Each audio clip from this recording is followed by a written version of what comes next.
Now I'm very happy to introduce you Jonathan Dorsey from Texas Tech University, who will be talking to us about defining the physical. Jonathan is a visitor this week to the University of Geneva and to the Templeton project that we have together with the University of Illinois in Chicago, and we're very happy to have him. Please, Jonathan.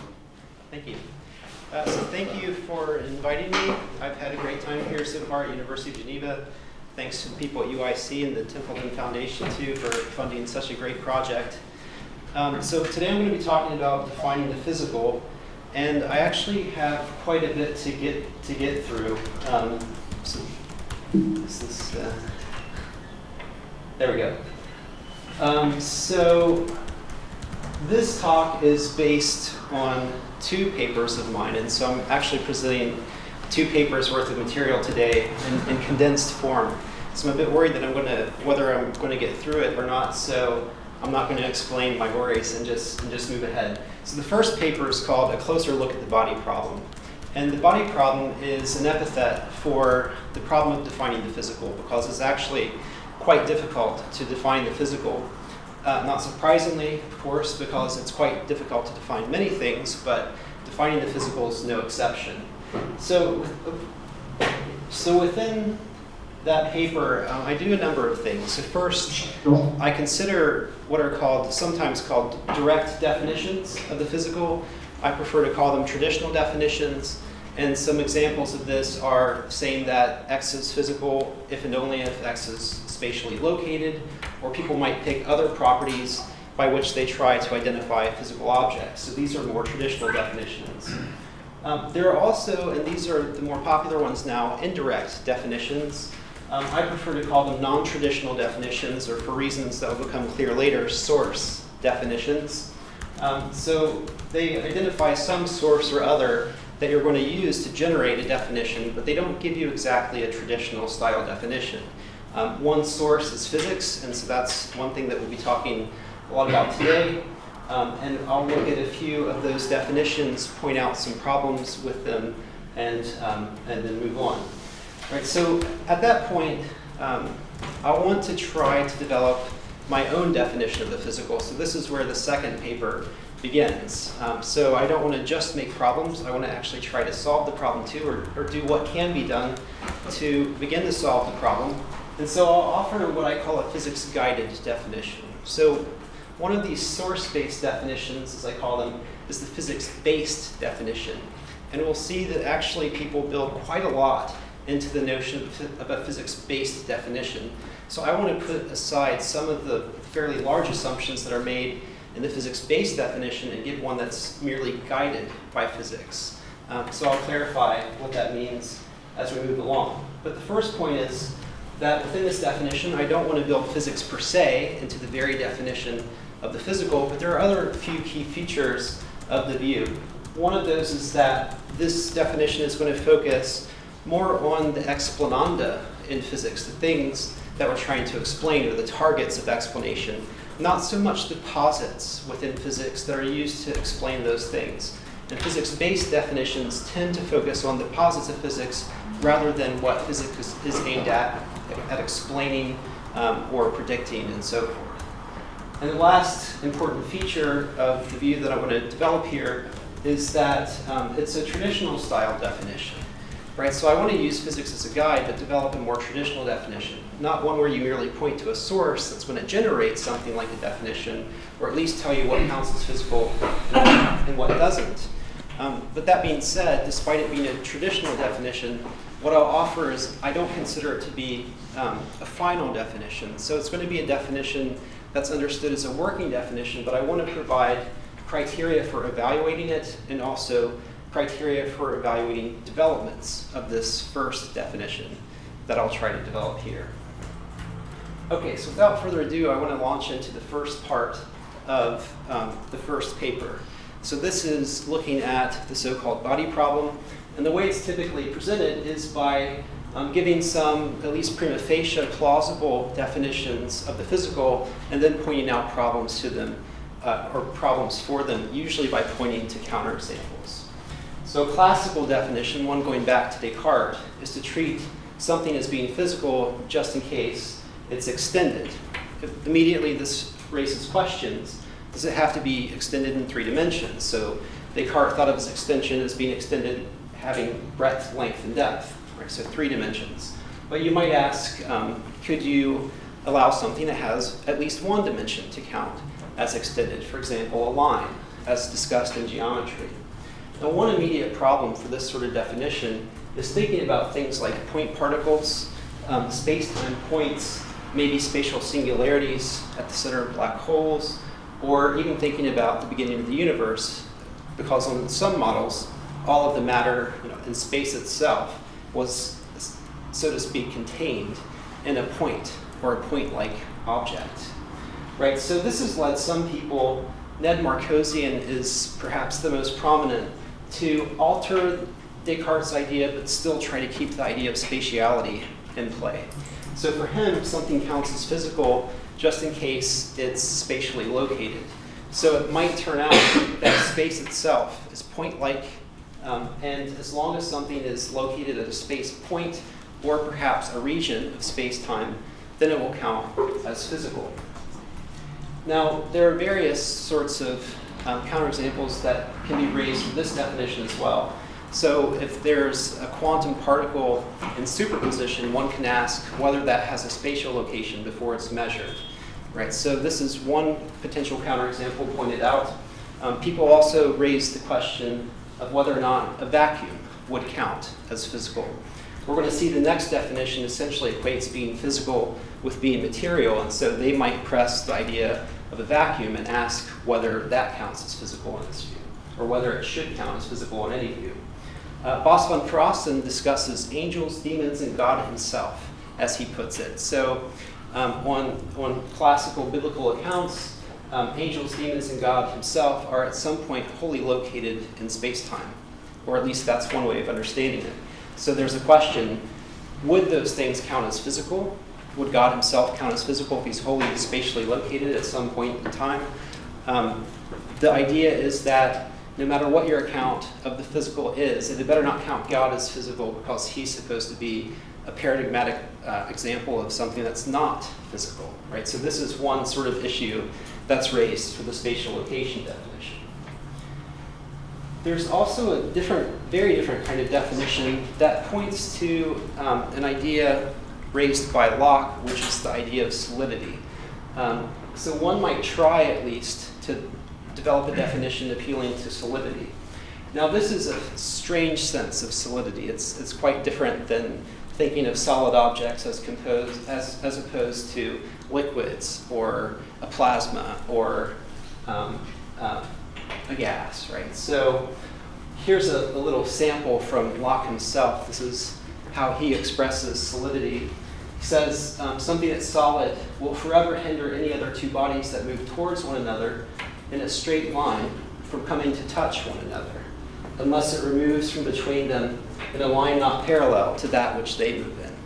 Right? So the idea is, even if you take a gas, and if you take two other objects that you know to be solid, there might be some circularity worries here, but if you try and touch them by moving them toward one another in a straight line, the gas, under Locke's conception, would be a solid, because those two objects will never be able to touch each other until essentially the gas is removed from between them. If somehow the gas is kept between them, then they'll never be able to touch each other because there's something solid preventing that between the two. So that's the intuitive idea. Right, so for this definition, you can probably already think of many objections. One is to reverse the earlier point about vacua and say, actually, it seems like a vacuum in space-time should still count as physical, even if it's not solid in that sense. And clearly, two other solid objects could touch one another in a vacuum, right? Or presumably they could, so it would fail this test. There's also the notion of quanta, or quantum particles, when they're in superposition. You might wonder, before they're measured, whether they are material in any significant sense, just as before we could wonder whether they're spatial when they're not measured, when they're in a superposition of all these possible states. And there's also the idea that, and this is an idea that I got from Paul Teller, which is that under standard understandings of quantum mechanics, perhaps quantum field theory, within that model for physical reality, 2 points, say, or 2-point particles could still possibly inhabit the same space, right? So these are what we might call equal statistical occupants. So there's a probability distribution for where they'll be located when measured, and it's at least possible within some frameworks that they would turn out to be located in the same space, in which case you would have essentially penetration by one physical object by another, in which case this sort of criterion would be violated. Now these are actually 2 of the more promising definitions, I think, the spatial location definition and the definition based in solidity. I prefer to think of the definitions in terms of spatial location as trying to define what it is to be physical, and I think that the solidity definition is trying to define what it is to be material. So this is a distinction that sometimes people draw, and I like the distinction. I think roughly those 2 concepts are tracked by spatial location and solidity in Locke's sense. Now, these are just a few definitions that you might try. So next, we've got traditional definition galore. So you can imagine many different possibilities that you can try to define the physical. And usually what's done is you get a proposal and then almost an immediate counterexample. So it's kind of like shooting clay pigeons. So as soon as someone launches one, someone can pretty quickly shoot it down. Now, because of time, I don't think I want to go through all of the details, but things that people can try is defining the physical in terms of being divisible. Descartes thought of all physical objects as being divisible. You can probably think of counterexamples. I have a few listed here. If you think of something as being necessarily mechanistic, in order to be physical, obviously quantum mechanics causes trouble for that. If you think of something as having a mass, this might be another thing that you can try, but photons are said to have a 0 rest mass. There are other examples. If you want to say that an object has to be indestructible or conserved, at least when it comes to the fundamental level, say if there are atoms, that's something else you might try. But we talk about particle, antiparticle annihilation now within physics, and so that is pretty accepted now. We can think of trying to identify the basic constituents of all things. So at some point, we thought that was protons, neutrons, and electrons, but pretty quickly, good physics turns up other particles that aren't a part of these things, or at least they're extra things that weren't previously accounted for in the definition. Or they might be entirely new things that aren't in any, at least mereological way, related to these traditional posits, right? So we've now posited photons, neutrinos, the Higgs boson, and so forth, and these are fundamentally new things within our physics, right? So you can try to broaden that definition and say, well, any kind of luminous matter is what we're going to talk about and define the physical in terms of. So any kind of luminous matter or anything that's constituted by it. But you can see where I'm going with that, calling it luminous matter. We now think there's dark matter, right? So you get the idea. Every definition that you come up with, you can say something exists within 4D spacetime. That's essentially the spatial location view, right? So we've seen that there are potential problems with that. And another one, which I actually think is somewhat promising, is to try to define the physical in terms of having the capacity to do work. You might say something as long as it has the capacity to do work in what, right? That's the first question. You might say in 4D spacetime or just spacetime. But this is also going to have its problems. So there's the question of whether or not a multiverse would then count as physical. What spacetime are you talking about? Are you talking about this universe or another universe in the multiverse? I'm not too worried about that, but more so, I'm worried about the last example I have here, which is that Cartesian minds, at least when an interactionist form of dualism, will think of minds as having causal efficacy when it comes to the physical. If that's the capacity to do work, then minds now turn out to be automatically physical on this definition, which is objectionable because we want to define the physical in a way that both physicalists and dualists and idealists can all use the term the same. We don't want to essentially define their views out of existence and then invite them to accept our definitions. Right, so you can see that perhaps there are more things that can be tried, but because defining the physical is so problematic, it's now just called the body problem, or the problem of defining physical bodies. These counterexamples are not the final word for any definition, so someone who's committed to one of these definitions can then treat the counterexample, explain why it's not a counterexample, try to accommodate the intuition behind the counterexample, and so forth. But right now, this is a big discussion, and it's not clear that there's any sort of consensus in the discussion. Okay, so this leads us to source definitions, or a non-traditional definition. So one reaction to the earlier problem, to trying to give a traditional definition, is to have the following idea. You might think that what has happened historically is we've had something like a definition, and then every time we thought we had one, it was overturned by some new happening within physics.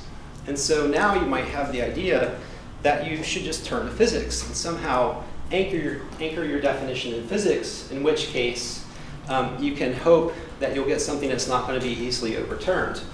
In a way, it's because you're not actually going to define all physical things. You're somehow going to point to physics and use that to be the definition itself. Right, so here's one way of formulating the so-called physics-based definition. The term physics-based, by the way, comes from Daniel Stoljar. So he distinguishes two different kinds of definitions, both of which we'll discuss briefly here. So you might say in this definition that something is physical just in case it's a positive physics, or if it bears the right relations to those things. And obviously there's a hedge in the right relation, because what is that? Right? You can think it's constitution, you can think that it's identity, in which case the second part of the definition is not even necessary. You could think that it's reduction, that it's realization, that it's perhaps grounding, a newer concept within metaphysics. Right? So there are many ways of spelling out the second part of the definition. The part that I'm going to question more, though, is the first part. But I'm not the first to question the physics-based definition. Right, so there's a well-known dilemma that's discussed in this context. In this context, it's understood in a slightly different way than the traditional way, because it's also discussed in the philosophy of science literature. But it's a dilemma called Hempel's dilemma.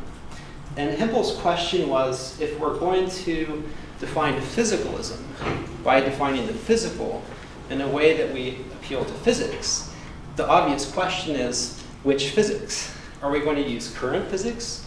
In which case, for him, he was interested in the thesis of physicalism. He would say, in which case, physicalism is false, because not everything is physical, because you're using an incorrect physics to describe the physical. Or if you go with future physics, then it's not even clear what physicalism is saying anymore, because you don't know what the future physics is like. Right? So one way to put it is to say that the content of the thesis of physicalism in that case is indeterminate or unknown. So I like to distinguish between Hempel's dilemma proper, which was a dilemma aimed at the thesis of physicalism. I'll sometimes call this the propositional dilemma. But when you're talking about defining the physical, and Hempel's dilemma is discussed in that context, not the context of defining physicalism, but just defining the physical, that's what I call the extensional or intentional dilemma, right? So the question isn't whether physicalism is true, false, or indeterminate. The question is, which physics should you use, current physics or future physics, to define the physical, putting the thesis of physicalism to the side. Right, so the first horn of Hempel's dilemma, where we're thinking of it as a dilemma for defining the physical, has to do with current physics. And the thought is, if you use current physics, then you'll get the extension of the definition incorrect, right? Because thinking of the extension as the physical things in the actual world, if we have an incorrect physics, we're not going to be securing all of those things in our definition as being physical. Another way of putting it is that the definition will be incomplete. So maybe part of physics is right, part of it's not. Perhaps we'll have to add completely new things, in which case we still have a significant failing when it comes to securing the correct extension. For the second horn of the dilemma, where we're thinking about future physics, there are actually two worries that people have expressed with that second horn. The first is that, or similarly to Hempel's point, that we no longer know what the extension of the definition is, what it refers to in the actual world, because we don't know what future physics is and what it posits. There's a second worry, though, that's pointed out by many people. Levine, for example, Joe Levine is one of them. And he points out that if you base your definition in future physics, then it's potentially a permissive definition. Why? Because who knows what future physicists will posit? Perhaps they'll start talking about fundamental consciousness, or they'll start positing Platonic forms and somehow work that into their physics. So there's a worry that if you just defer to future physics, who knows what it might posit? Perhaps it'll eventually posit things that you don't want to allow into the definition of the physical. Right? So this is Hempel's dilemma as understood for defining the physical.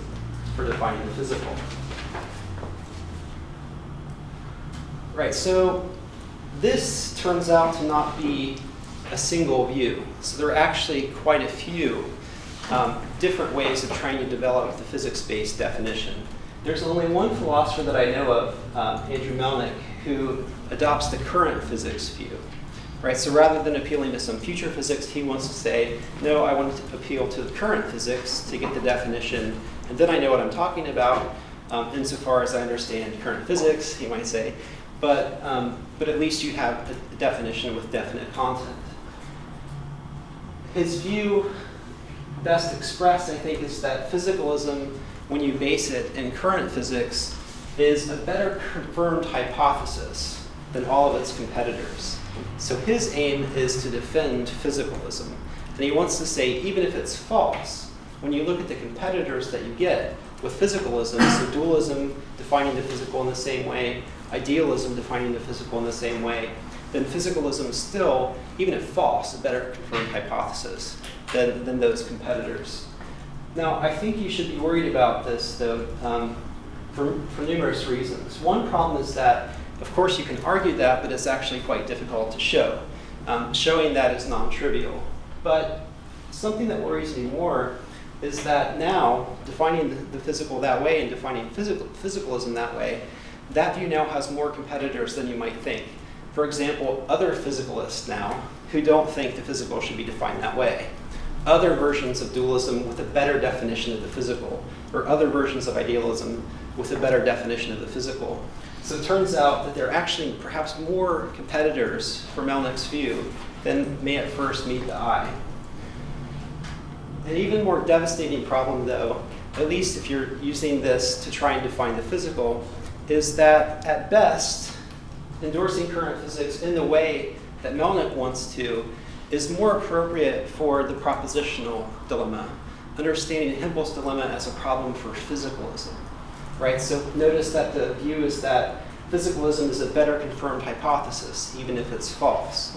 But in the context of trying to define the physical, we want to put the thesis of physicalism as truth, its falsity, or its indeterminacy completely to the side. If you're trying to define the physical, you want a correct definition of the physical. And so it's a very bad idea to endorse current physics for that purpose when you know that it's not fully correct or that it's not complete. Right? So although Melnick's view might be good for other purposes, it's not really going to help with the so-called body problem. Now there are other views. This is a view that's endorsed by actually two people, and it tries to find a middle ground. And I call it the Smart Jackson view. What they say is that future physics will tell us the kinds, or what the basic physical things really are in the specifics, right? I misspoke at first. Current physics tells us what the kinds of things are that they'll posit, right? So they want to say that although when we appeal to future physics, and that's what they want to do to get the correct definition of the physical, still we're not completely in the dark when it comes to what that will be like. So they think that there are kinds of things that current physics posits. The details might change in the future, and should change in the future given the current state of physics, but at least we know what kinds of things that future physics will posit. Now the obvious question at this point is, what kinds of things? For Smart, he says the kinds of things needed to explain bulk matter, bulky, relatively big stuff.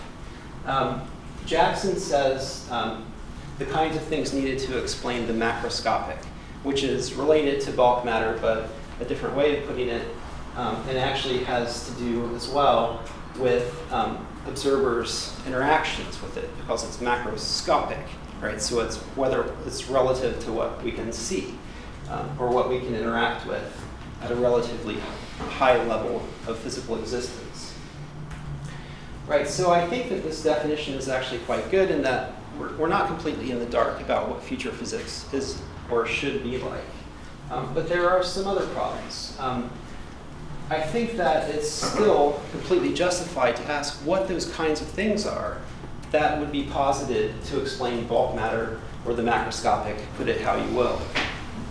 So essentially what you can do is press the extensional dilemma against this view once again. So if the kinds of things are the kinds of things that we've currently posited, we just relatively recently posited dark energy and dark matter, which we didn't anticipate before that.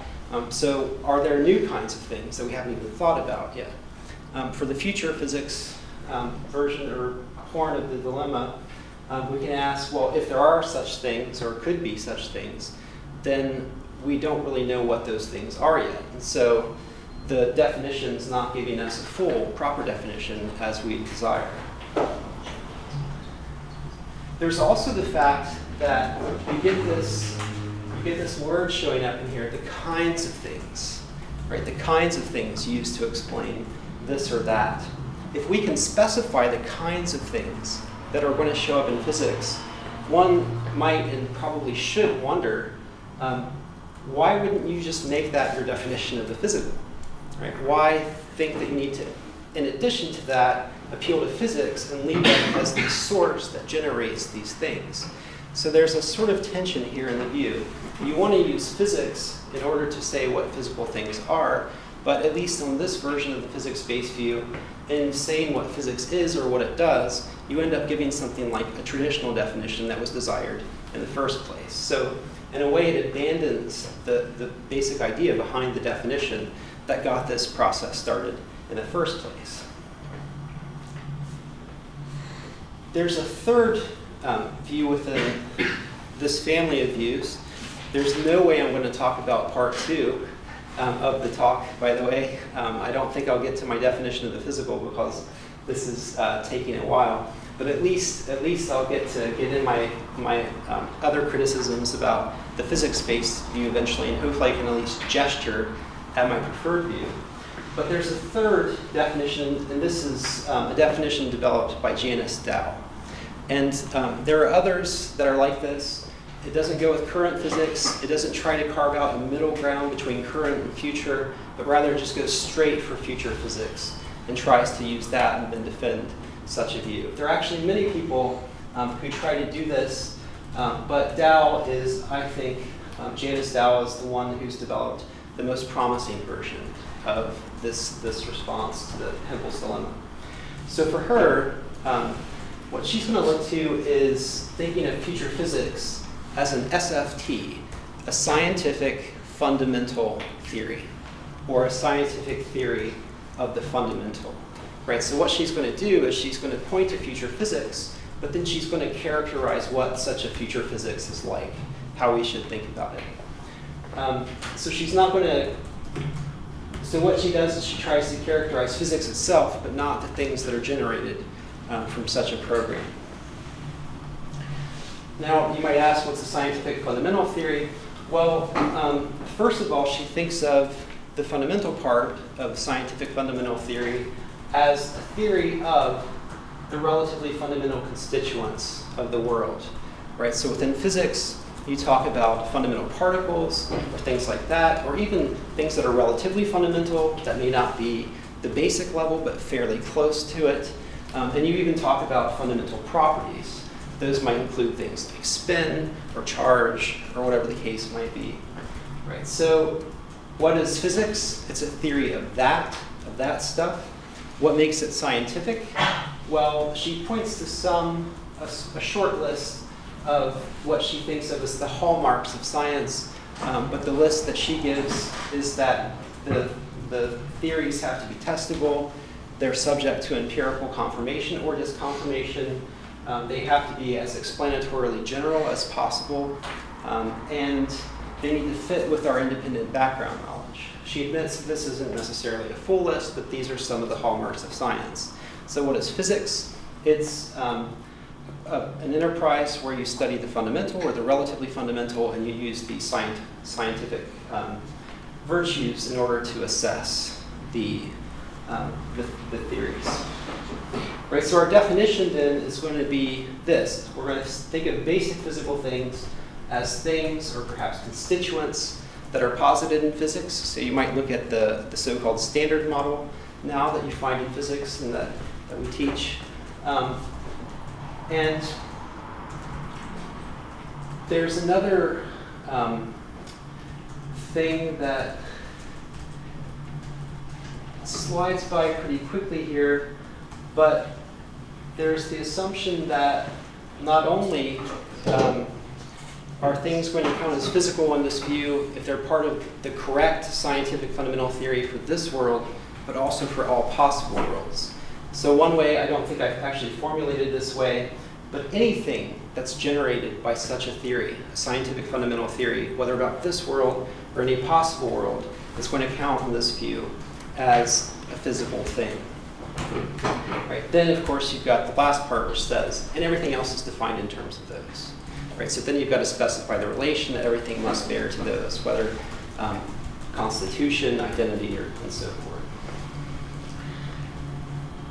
Now, this is a step in the right direction, I think, because it points to physics, and it doesn't just say whatever physics says. It actually takes further steps to try and articulate what exactly physics does. And so it does place some constraints on what can be generated as a posit by physics. It has to, at the very least, be empirically confirmable. It has to be something that you can try and see if it's actually there by testing the theory that posits it. It also has to be explanatorily general, right? So this means essentially, and this might be a weakness in the view, that it can't be unique. There has to be some regularity there, right? And so that it can be generalizable. But in any case, I think it's good to try and characterize what physics is, what it does, and that's going to place some constraint on the definition, and therefore, to some extent, mitigate the second horn of Hempel's dilemma, where you're worried about physics just letting any old thing in if physics see fit to posit it. Right? So this is now telling us that there are some constraints on what physicists can posit and what their theories must be like and what their posits must be like.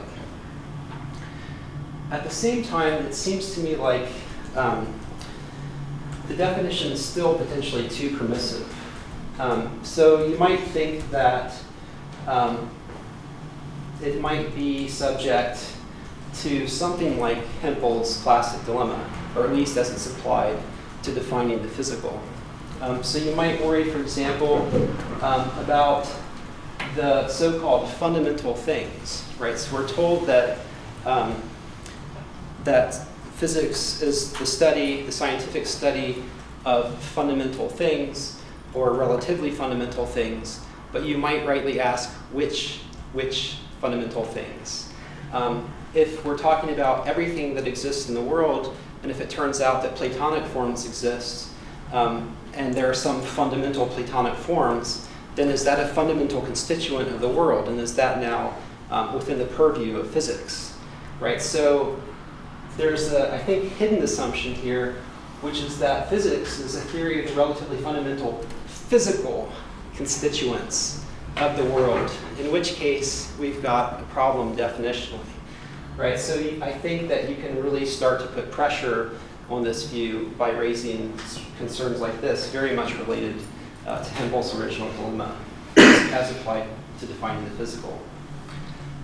There are more issues, though, which I'm more concerned with, because I actually want to develop a traditional definition, and I think these source definitions where you just point to the source and then walk away and say whatever emanates from those theories is not actually a good idea, right? So there's one question that can be raised, which is when you look at how we characterize physics and what sorts of things they can posit in such a theory, are there kinds of things that can only be generated by such a theory?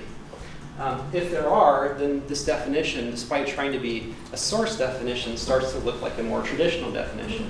It might be that you have to do work to draw out the traditional definition that's encoded in this view, but it seems like that might be the way that it's headed, especially when you start pressing it with Hempel's dilemma. You might also ask, like we did before, are there constraints on what fundamental things can be posited or studied in physics? So there's actually a slight ambiguity in the theory because we've got reference to a theory of the fundamental, right? But you might ask, is that supposed to be a theory about the fundamental? So are we just trying to give a theory of that stuff? Or are we just thinking about things that are fundamental posits in a theory, or that are treated as fundamental within the theory, right? So when you start asking questions about that, you can ask, well, are there constraints on the kinds of things that can be studied, whether they're fundamental or relatively fundamental? Are there constraints in the sorts of posits that can show up in physics, whether they're fundamental or relatively fundamental? And if the answer is yes, then you might as well go for a traditional definition or try to get one, rather than just pointing to physics and more or less leaving things there. Right, so this is the first part of the pressure that I want to put on the physics-based definition. So there's actually a second part too. So I'm going to give you a general diagnosis for the physics-based view, and I'll try to wrap things up fairly quickly because I think I'm officially out of time. But I might steal back a few minutes since we had technical difficulties at the beginning. So when it comes to, this is completely biased, by the way, because I want to have a traditional style definition. When it comes to traditional definitions, they give a proper definition. And what I mean by that in part is that they try to generally characterize physical things more or less directly. And because of that, that opens them up to counterexample, right? So if you're very definite about what the physical is, then someone can now actually try to refute what you said. When it comes to source definitions, though, the physics-based view being one of them, they don't really give a proper definition. And what I mean by that, again, is they don't really try to characterize physical things more or less directly, right? They tell you a source that will generate them or where you can find them. And they point to what they take to be an authoritative source for that particular thing, for physical things. Now, there are other many possible source definitions. For example, you might really like Bill. You might think Bill's really cool. And you might say, whatever Bill says is physical, right? What's wrong with that definition? Well, first of all, who's Bill, right? If Bill is like a master physicist who's, on the cutting edge of physics, and it looks like he's going to come up with a consistent physics that explains everything, then maybe you should pay attention to Bill. But is Bill, someone not like that, someone who's on the opposite extreme of that, right? So there's the presumption that physics is an authoritative source, right? And then Bill, depending on what he's like, still probably isn't the best source for a definition, even if he's a really good physicist, right? So on this sort of view, there's the presumption that you should look to physics for generating what counts as physical, but then you owe an account of why it's an authoritative source. So this is why I think some of the views are right to start telling you what physics is, what it does, and what kinds of things it can posit, what the limits on that are, what the objects of study are, and so forth. At that point, though, when you want to get more information from them about why physics is an authoritative source and why it's that should be the source for the definition, you are going to, first of all, I think, press that definition with Hempel's dilemma. And what that forces the P-based view to do, or the defenders of the P-based view to do, is they essentially start having to give a proper definition. Either they will appeal to kinds of things that are posited in physics, in which case they're giving something like a traditional definition, especially once they tell you what kinds of things they are, or they'll try to characterize physics and what it does directly, and rather than focusing on the physical. But usually even then, the better job they do at that, you can still probably extract a traditional definition from such a position. So it looks like P-based views must either bear down and impale themselves on one of the two horns of Hempel's dilemma. If you're going with the future physics version, which is the more promising, I think, of the P-based views, then what you eventually have to say is, we just don't know what physics is going to posit.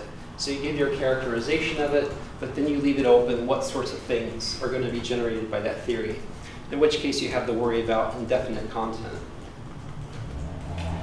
On the other hand, they can give a more proper definition, right? They can tell you what the kinds of things are, or they can appeal to what physics is like, and then you can extract what physical things are then like, given that characterization of physics.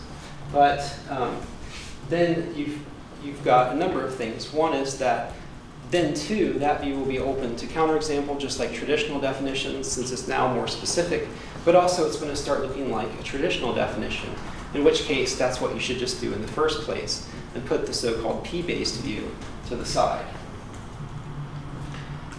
Right, so there is actually one last option, if you think that's a correct diagnosis of the P-based view, which is to entrench, to really dig your heels in and make this a thoroughly, what I call P-based view, or what I call a thoroughly P-based view. And Jane Estelle is actually one who does this, and she does this before even pressed by objections. So this is her actually default. She says for any set of features F1 through Fn, in terms of which one proposes to directly define the physical, one can always imagine a scenario in which physics discovers some property or kind that lacks those features. Even if some direct definition were to get the actual extension of the physical right, this shows that such a definition would not identify what makes the extension of the physical. One needs to add that that extension is coextensive with the sets of kinds, properties, etc., that makes our completed physics of the actual world come out true. Right, so you've got at least two main parts to this quote. First, she points to the fact that it's really hard to define the physical, so you can add weight to that by pointing to different definitions that people have tried, and the fact that they've been constantly shot down by new features that are generated by physics. And then there's the second part where she says, even if that process stops, even if you think you found the right features that get the correct extension for the physical, you must then necessarily add, and that's a posit in physics. Right? So this is really carving out a special place for physics in the definition of the physical. In effect, it's saying for any list F1 through Fn, there must be a further feature Fn plus 1, which is that, and these things are posited in physics. Right? So this is very much a physics-based definition. Reference to physics must show up in the definition of the physical. So imagine a souped-up Laplacian demon. So this demon would have not just perfect knowledge of the ideal physics of the actual world, but this demon would also have perfect knowledge of the ideal physics for any given possible world. Now, when you think about such a souped-up Laplacian demon, you can ask the question, how are things going to turn out? So imagine that you yourself are the Laplacian demon. Is it going to turn out that when you look among all of the posits within that theory, that you can then extract kinds of things and work up something like a traditional definition, in which case you've got something like a traditional definition, or rather, would those things be, with respect to each one, sui generis, or something that's of its own kind? Or even when you look at relatively, like a few steps up from the fundamental things, are those things grouped together, but still in this highly disjunctive way that suggests there's no uniting feature other than the fact that they're generated by physics that brings them together. Right, so you can ask yourself, which bet would you place? I know which one I would place. You might not place the same bet. But the point here is that, obviously, none of us are such a souped-up Laplacian demon. So if, right, you're going to place a bet, perhaps the right option is to not place a bet, and to think that in order for the p-base view to go through, the extreme p-base to go through, you have to be fairly confident that the second bet is the one that you place. And I think that it's entirely premature to think that things are going to go that way. Right, so this is, or ends, more or less, the negative part of the talk, which turns out to be the entire talk. There's actually a bit more on a different source definition called the object-based view, but I'll leave that for Q&A if people want to talk about it, or for you to look into it on your own. It's the object-based view, O-based. I want to at least show you my last slide, which I'm proud of, and which I want to be as a little teaser, so maybe eventually you'll read the second paper when it's published. So I'm just going to tell you that, yeah, there's no way I was going to get through all this. My view is what I call the Pac-Man view for defining the physical, and I guess I'll conclude things there, so thank you.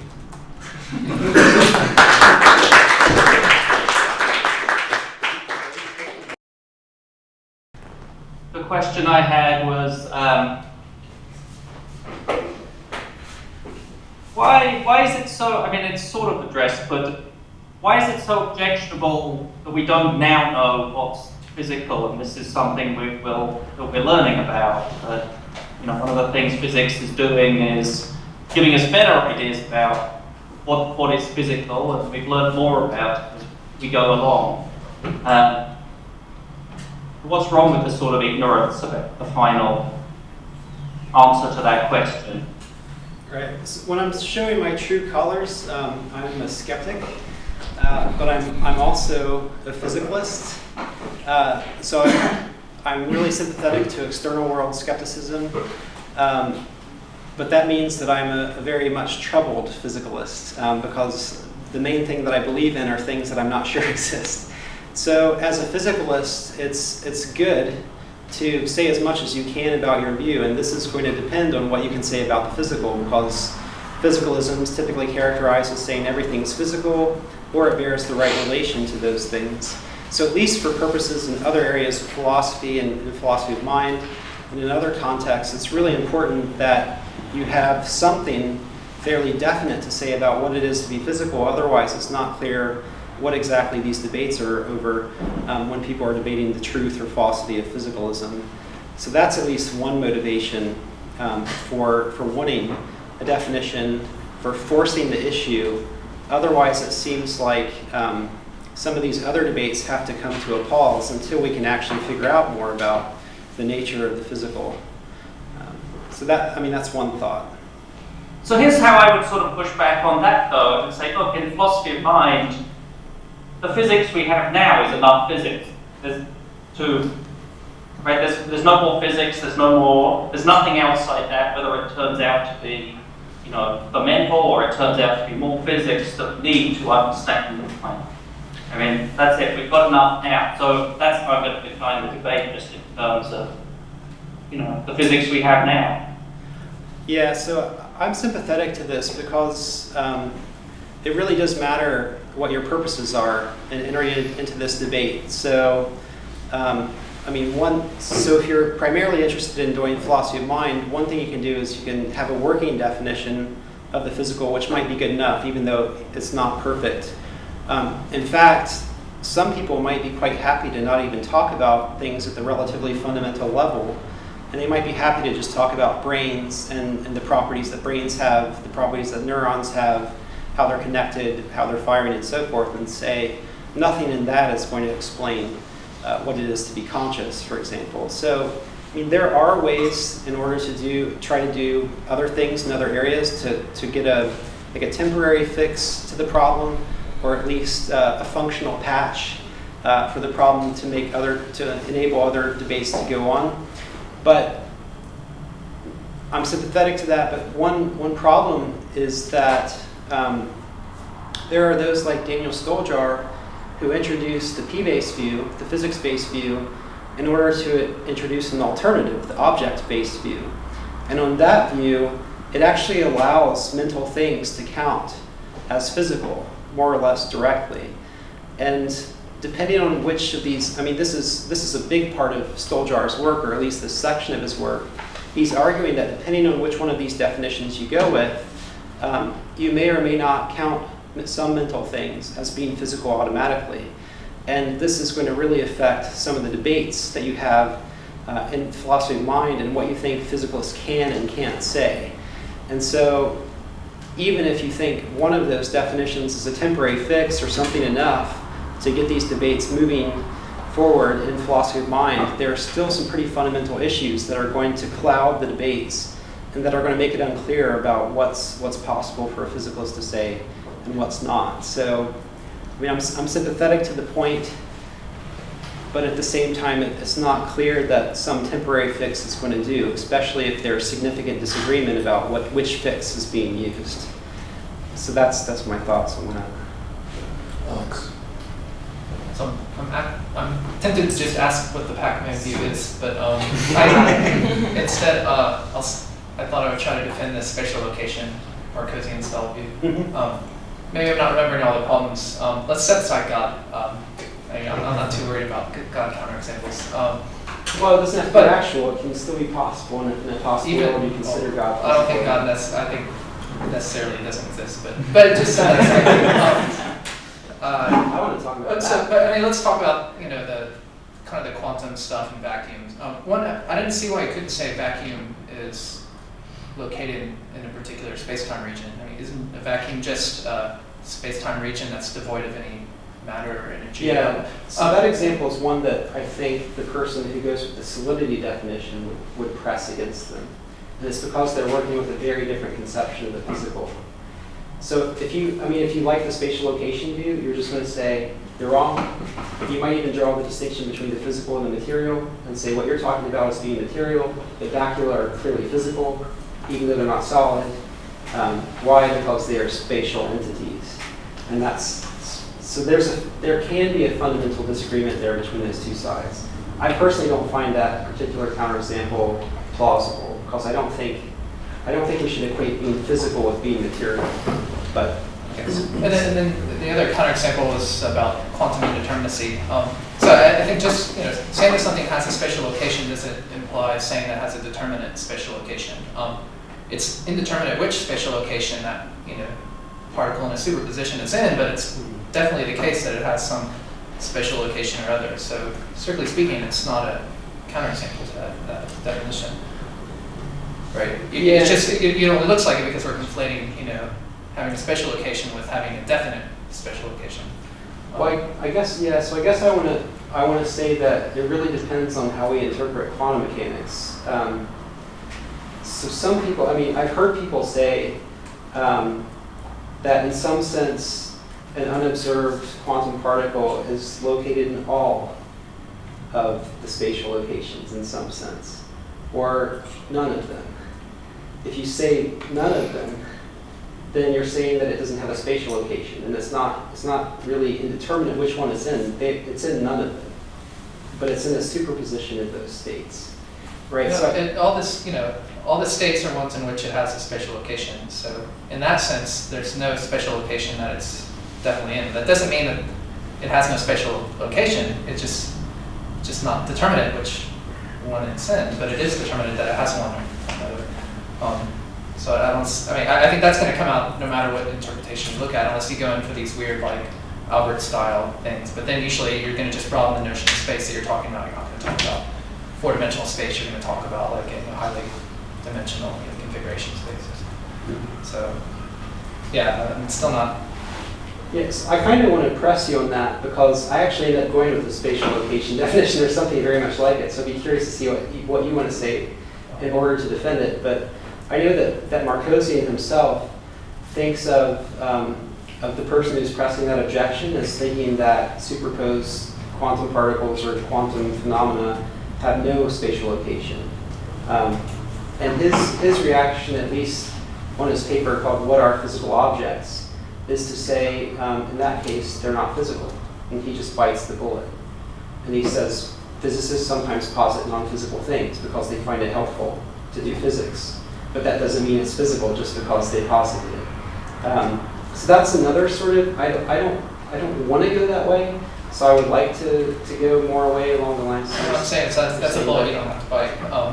You can. Yeah, of course not. But then you've got to fill in the details more about, in a way that's going to satisfy everybody, no matter how they interpret quantum mechanics, that still there's in some sense spatial. And I've actually gotten a fair bit of resistance to saying that they're actually spatial before they're observed. So I think that's a pretty common intuition that some people have in quantum mechanics, that they're just not spatially located until observation. Claudio has a finger on that. Yeah, I had to follow up because I had exactly the same thing. We have this in thought actually, cashed out in formal theories of location.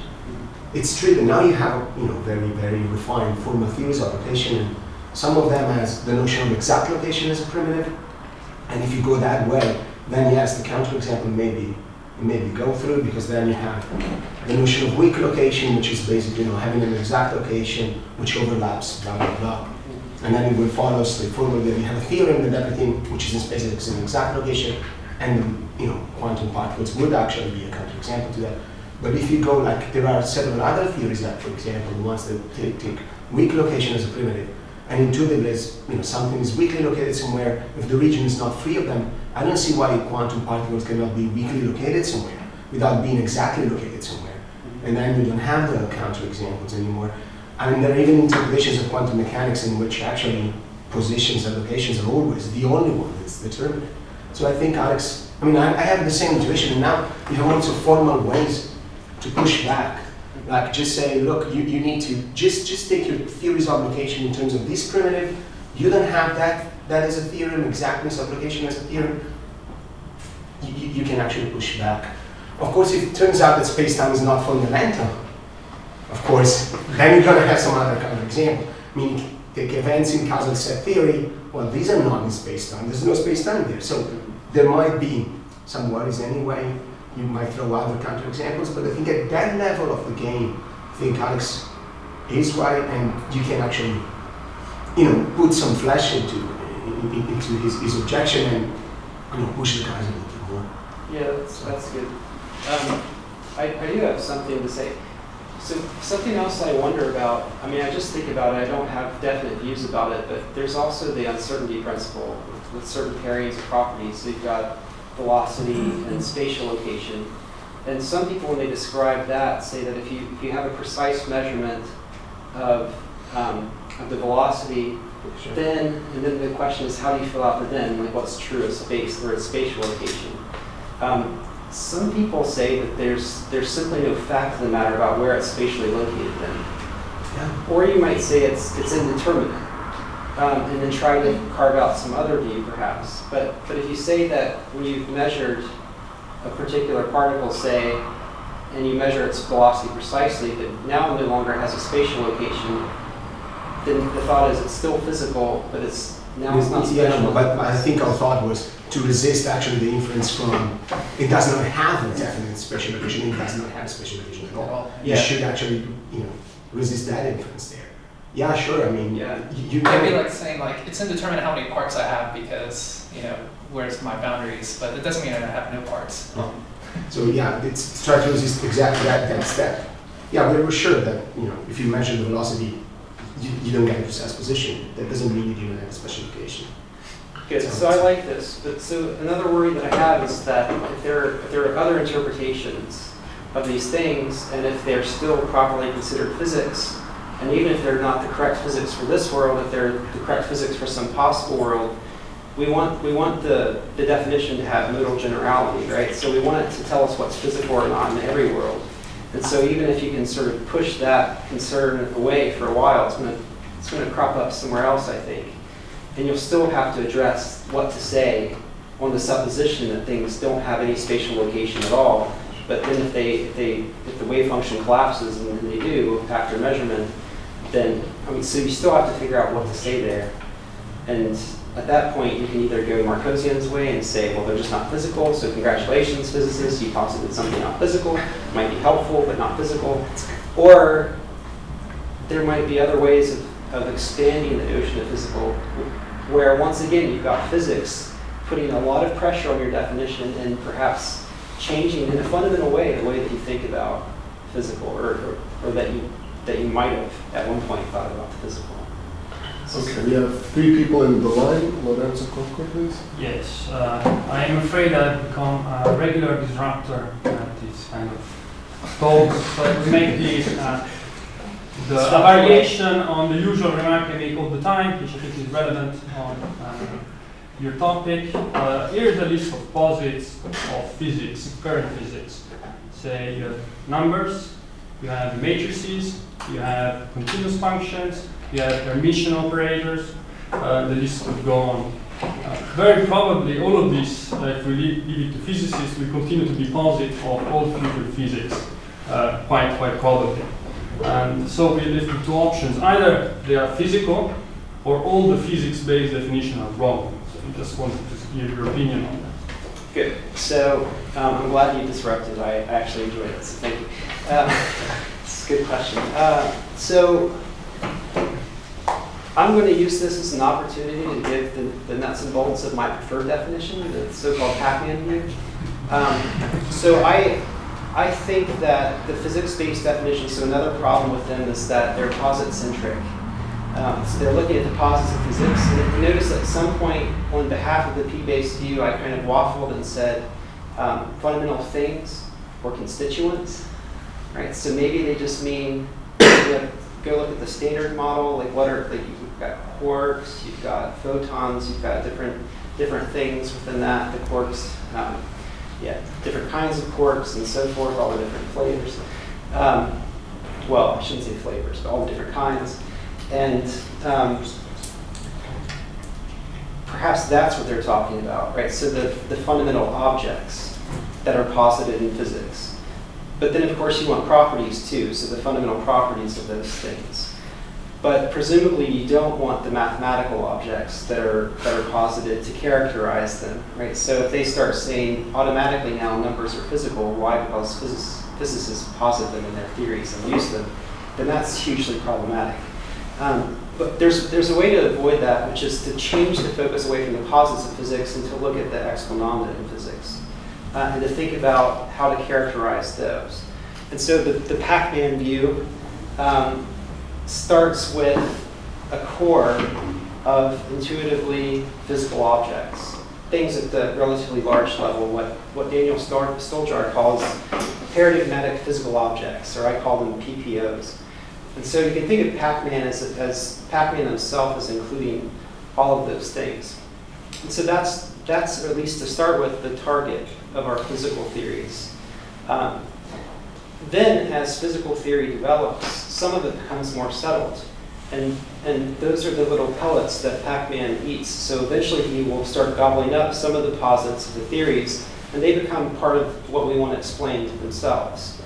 But on the Pac-Man view, I don't want any power pellets, right? So the power pellets, if you eat one, I don't know how much people know about Pac-Man, but if you eat a power pellet, then you can start swallowing ghosts.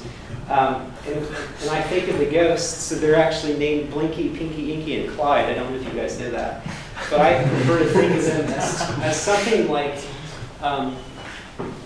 Plato, Descartes, or perhaps Platonic forms, Cartesian minds, God, and even maybe propositions or Freudian thoughts. So you have to place some constraints on how you think about physics, because you don't want those things showing up as the explananda, right? Physics can't be a theory of the Platonic forms. That seems wrong-headed to me. It can't be a theory of Cartesian minds, right? Because those are not the proper objects of study. When people are talking about multiverses, right, there's some question of whether this can even be investigated, right, through physics. If you think of them as Lewisian possible worlds that can't causally interact, how can you ever determine whether there's a multiverse? Now, it might be that those parts of the multiverse are still physical, but there's still this question, and I think it's a good question, like what is the proper object of study of physics? And by looking at that, I think you can work up a direct definition. So I actually go with spatial location, but like Marcosian, so that's why I want to defend it from the same objections that you do. But following well-learned laws in the legal system, I want to add an intent clause, right? Because you want to shut down loopholes and leave room for the law to be, or the definition to be developed, right? So you get the intent behind the definition, and the intent is to isolate the explananda in physics, what they are, and an important part of that is being empirically accessible.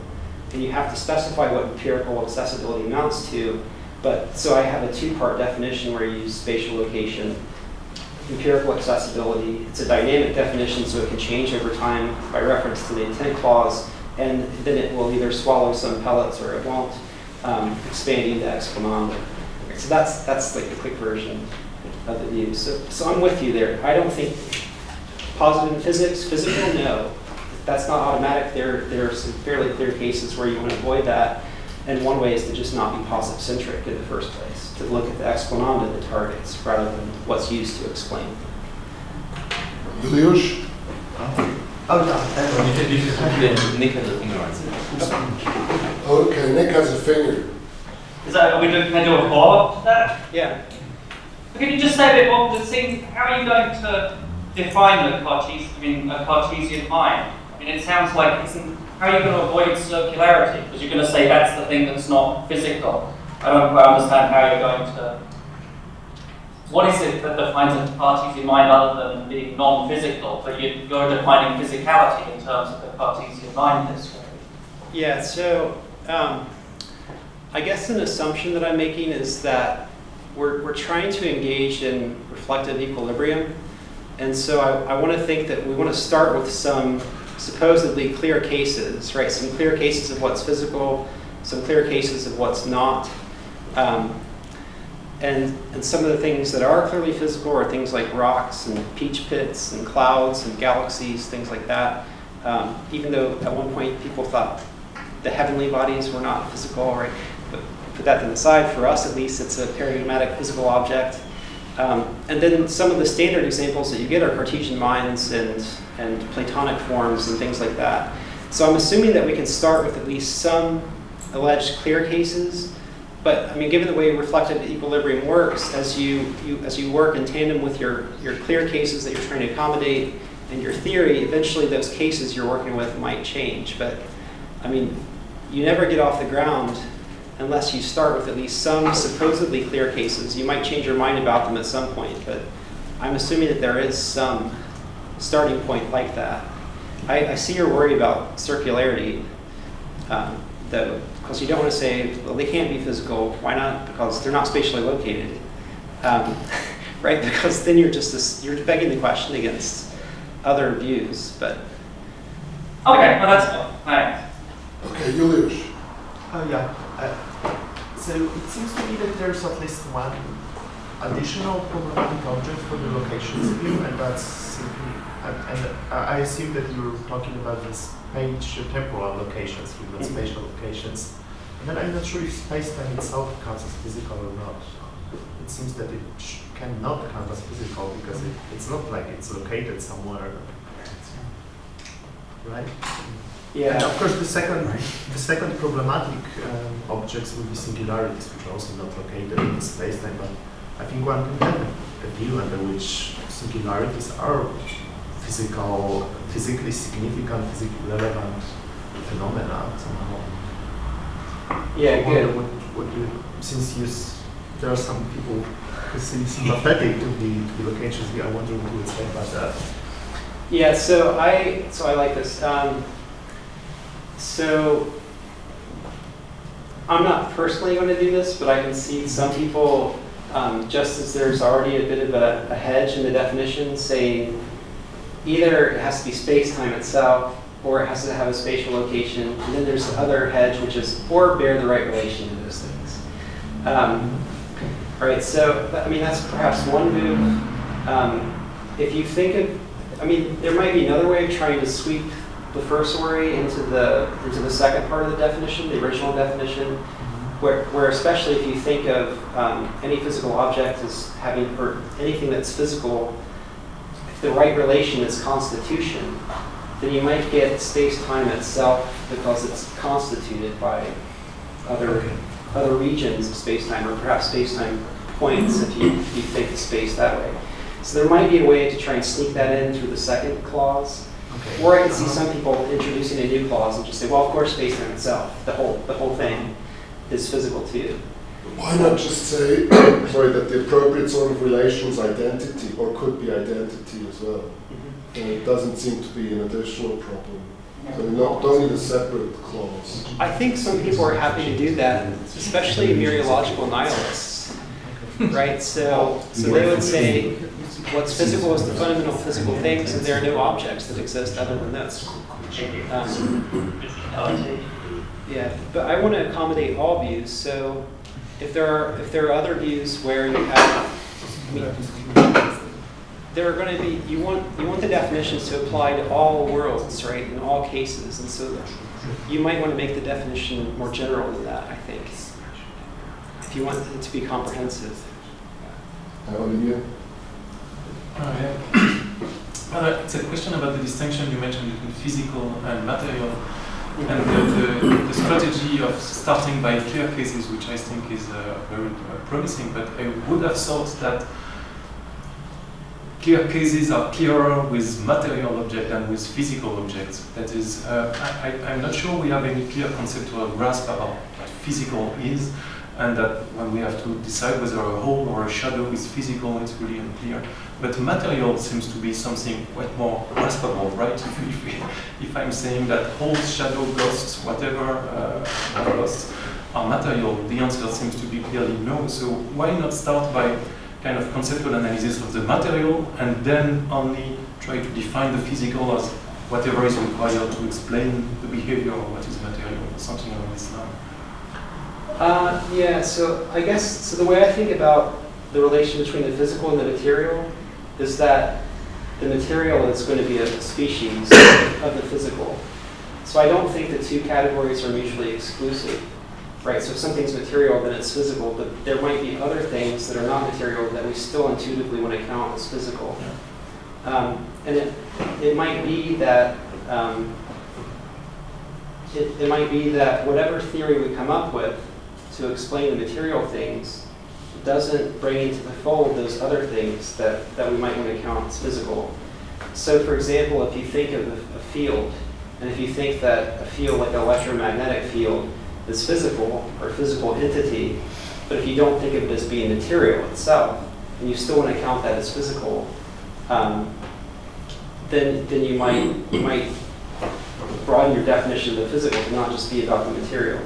Now that might not be the best example because we do introduce fields to explain the material, but and I guess we do that for a lot of cases. So even for dark matter, we've introduced dark matter to explain, among other things, perhaps the rotation of galaxies as we've observed them, because otherwise it's not clearly explainable with physics without dark matter. So maybe there's something to this, but I still think, even if you're thinking of a vacuum, right, something that's an empty space, we presumably don't posit that to explain the material. I mean, maybe if we think hard enough, maybe you do, like maybe you want to explain the volume that material objects have, and so we think of space as being the thing that contains it. If that's how you think about space, like as a container, the container view, or substantival view about space. But so I think there's something to what you're saying for sure, but I still think that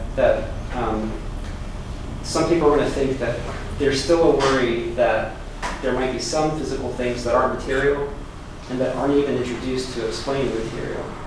Or at least if it's even possible for physics to do that, to posit something like that, then at least the physics-based definition people are going to say, well, it should still count as physical. But this is a good point. Yeah, so it seems to me that these theories which appeal to future physics, that they assume that, well, if there's a complete physics, then there's only one. But you might think that there will be several, complete physics in competition, all equally good, all explaining all the phenomena we want to explain. but positing different kinds of entities. So that's maybe some overlap. Now it seems that this will create a problem for these views, because we cannot anymore say, well, what's physical is what's possible by ideal complete physics, because there will be competition. So yeah, good. So I think I see what you mean.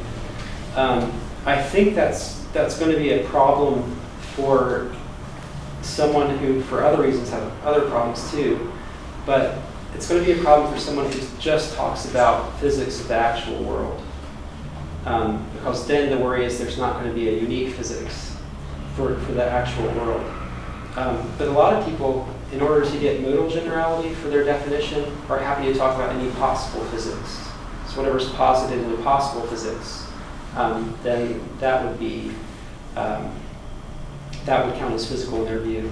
And so they might say, okay, if there are essentially different versions of physics for the actual world, well, as long as either one of them or however many of them there are properly a physics of this world, whatever is generated by those theories will count as physical. So I think there is a way to try and accommodate this worry. Now, there are other problems with just looking at to physics of the actual world, which is that there might be objects that are not actual, that are merely possible, that are still physical, even if they're not included in our physics of this world. Right? So your way is another way of putting pressure on that view. And so I think if you're a physics-based definition person at all, you should be pushed to the general modal physics-based definition where you say any possible physics, and then that would address your worry too, I think.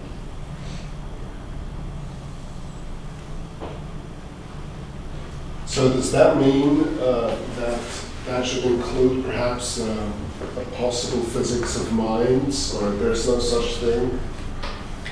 Well, so that, yeah, I guess that's part of the question that I'm interested in. So a lot of people are interested in this debate because they want to get a clear distinction between the physical and the mental, and then either be a substance dualist or a property dualist.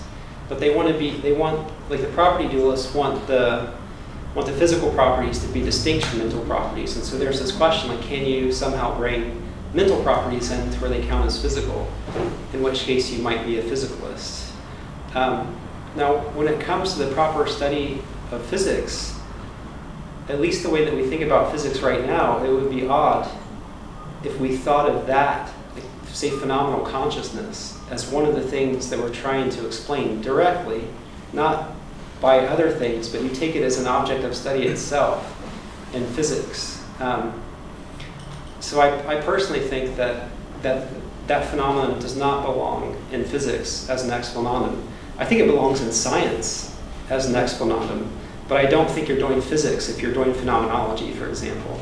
Okay, let me rephrase the worry then. The worry then might be something like, okay, it boils down to what sort of things physics as a scientific field can be in any possible world, including very remote possible worlds. So physics has to be such and such a thing, has to have a certain relationship to the physics I guess we do at our world.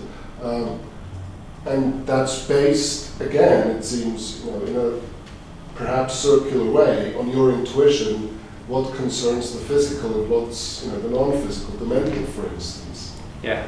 So I think this is related to the worry I was trying to press against Dow's view. So she says that physics is a scientific fundamental theory. And one thing you could do is you could bite the bullet. You could say, well, if there are other worlds where things are a lot different than this world, where, say, there are Platonic forms and they interact with physical objects, or what we normally consider physical objects, and if we can somehow have empirical access to the Platonic forms too, and they come up with a theory of those, and if they're all fundamental things and it's a scientific theory, then you could just say, well, in such a world, those things are physical, right? But and because there are such worlds, these things are physical. Yeah, so that's the argument, right? So This is why I'm endorsing the Pac-Man view. So I am, in principle, I guess, open to eventually considering the mental as a physical thing, by definition. But that's a pretty radical view, and we want to make sure that we're not giving Pac-Man a power pellet, right? Like carte blanche to consider whatever the proper object of study is, at least of physics. We shouldn't just allow anything in by default, right? So there could be some strange possible worlds. That doesn't necessarily mean that what's being done there is physics, at least the way that we think of physics here in the actual world. Now there could be things that are called physics, or there could be things that resemble physics as it is in the actual world, but that actually start to seem quite a bit different. So what I want to do is use perhaps a somewhat naive but intuitive view to start with, and then slowly expand that view as necessary. And so if Pac-Man eventually has to gobble up mentality or Platonic forms or something like that, then perhaps we should change the definition and alter it. But I think that we shouldn't default into it or allow someone to just use that essentially as a starting point. We should start with how we think about physics, what it does, what it studies, how it studies them, and then from there branch out slowly in a careful way and make sure that we don't just go overboard with allowing things to count as physical. Okay. Any final question or objection? Yes. Just since I haven't seen any slide, the correct phrasing of the Pac-Man view, I was wondering if you cannot have some kind of Hempel dilemma with the Pac-Man view. Like they refer to what is of interest to current physics, and when you, for example, you give some criterion of empirical accessibility, refer to what is empirically accessible to like our contemporary means, or do you mean by what will be always empirically accessible? Because since there's a lot of historical variability here, so then the question is, do you refer to the actual state of what is considered as a physical explanandum, or what is empirically accessible, or you defer to what is going to be accessible or an explanandum of future physics? Good. So the way that I think about empirical accessibility is as empirical accessibility in principle, which might actually get me into trouble in some cases. But part of the reason why I want to say that is because Marcosian actually considers a view that he calls the sensible definition. But it's not necessarily a positive thing. It's whatever can be sensed is physical, and that's related to whatever's empirically accessible. But then the obvious question is, what creatures are we talking about? Do you allow indirect observation through the senses? So do you allow instruments to count as well? Is this an instrument? So you get into classic issues in philosophy of science. So I want to say that it has to be empirically accessible in principle, and part of what I want to do to articulate what that amounts to is to compare it to different things that some people might associate with empirical accessibility. So some people say, for example, that our phenomenally conscious states are empirically accessible in some sense, right? So that would be accessibility through introspection. Introspection, prayer, these other sorts of things. These are not what's meant by empirical accessibility, right? So it is related to the senses, but it's not. I don't want to tie it to like human sense. I mean, there might be well, I don't know. I hesitate to do that. So I think you can do some things to articulate empirical accessibility, to distinguish it from other kinds of what you might think of as empirical accessibility. And so that will hopefully make some step in the right direction and give you a definition that's not going to be subject to Hempel's dilemma or some new version of it. At least I hope it won't be, but maybe it will be. So is dark matter and are black holes sensibly accessible? I guess the question is, are they sensible in principle, right? I mean, Sure. or empirically accessible. And the other part of the definition is spatially located, right? So one way of saying what makes, so what I call third-person accessibility important is that those things themselves that you take yourself to be accessing have to be spatially located. So this is the temporary starter definition, and then you modify it as necessary. I'm not entirely sure what to say about black holes because it's not clear that we can at least directly observe them. We have fairly good reason to think some of them exist and that they're supermassive black holes even. So it does seem like in some sense they're empirically accessible. They're not naked, right? You've got but could you actually travel into a black hole and would that count as empirical access? Like, I'm not quite sure what to say about all that. So I don't really think I have all the answers figured out, but I think you should start with the spatial location definition, have an intent clause about empirical accessibility, and then since it's the Pac-Man view, eventually you encounter these new issues and you decide whether it's a pellet you should gobble up, and that becomes an explananda now, and then by this definition physical, or at least clearly physical, and then you can treat each case as it comes, and I think this is a problematic case that it's not obvious immediately what to say. Right, okay, sure. We've come to the end of this session, so please join me in thanking Jonathan once again.